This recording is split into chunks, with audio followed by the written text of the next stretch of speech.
I was in Santa Monica and I was walking on, have you guys been on the boulevard there? Is it the 3rd Street Promenade? Is that what it's called? So I was walking on the 3rd Street Promenade and it was bustling with people walking up and down and everything else. And I saw this woman there holding up a sign and it said, "Help." And she was homeless. She had her belongings with her. She didn't look like she was in good shape.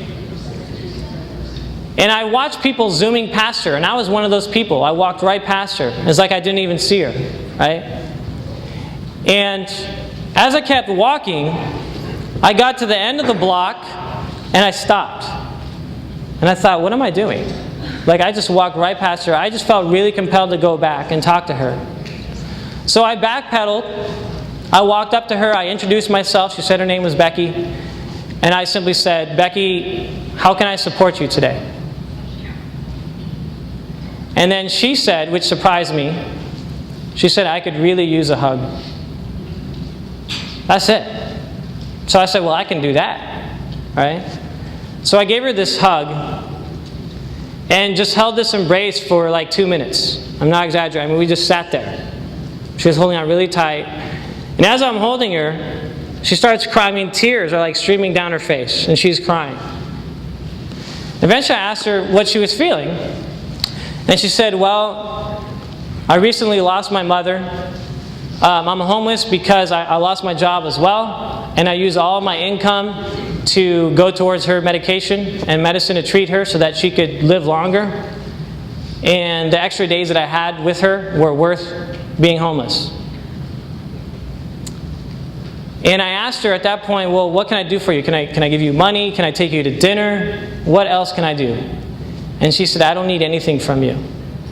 Because the hug that you gave me hope in humanity, and that's what I needed today." And she had like 35 cents in her little cup. And I thought surely she would want some money. But she said, "You're not going to understand how important this is to me." In the moment, I just felt like I needed to give her my business card. So I gave her my business card and I said, "Well, I hope things get better for you. If along the way, if you want to give me a call, just give me a call. Or maybe if things get better for you, I'd love to hear about your success story." And then I walked away and just thought about how all I did was give her a hug and it gave her some hope and nothing beyond that. We have to ask them, what is it that you need from me? Because that's what I did with her. How can I support you? And then she let me know. I had no idea that for her it looked like just giving her a hug. Now the really cool thing is just a couple weeks ago I get a phone call from Becky. She calls me up and she says, "Ti amo, do you remember me?" And we revisited the conversation. I said, "Of course I remember you, Becky." And I was really excited to get this phone call. And she said, "Well, I want you to know that my life has come back together again. I have a job. I have a place to live. I'm rebuilding my life." And she said, "I want to thank you for that." And I'm thinking, I don't know what I did because I just walked up to her and gave her a hug and that was it. But what she told me was that that day, she had reached the end of the line for her.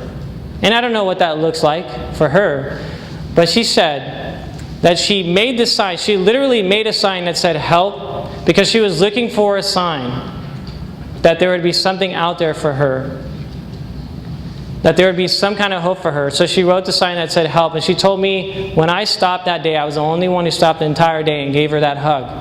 And then I gave her my business card. She said she was looking at that business card and she held on to it and thought every day, I'm going to call this guy back and tell him how I've made it.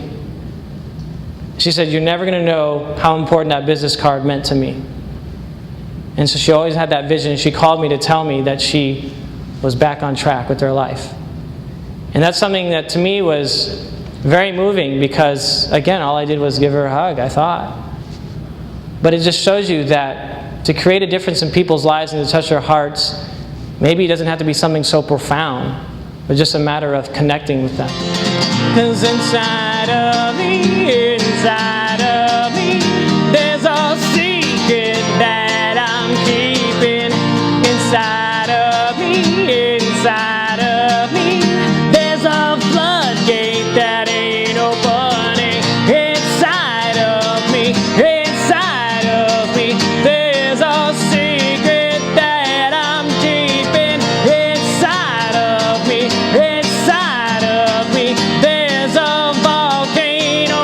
suppressing my feelings for you.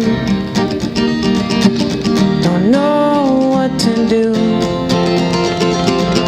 I'm all out of love, and words aren't enough, so I'll sing to you.